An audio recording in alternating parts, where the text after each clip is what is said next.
big win from Hungarian team today.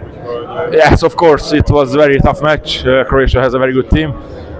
We lose against Austria, and we want to show how we are strong or how is our performance until this European Championship. We have to step up.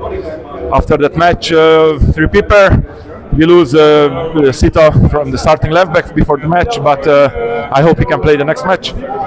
It was the same match like every match in the European Championship. It's almost the last minutes decide everything, and this today it was better for us. You're definitely mentally strong team. Yeah, I think also our strongest point is the team, that the chemistry, how we fight until the end. And if you lose or win, it's not important, but we try to give everything every match. And we cannot say nothing after if we lose, because we give everything that day when it's the match. Still in the race for the semi-final?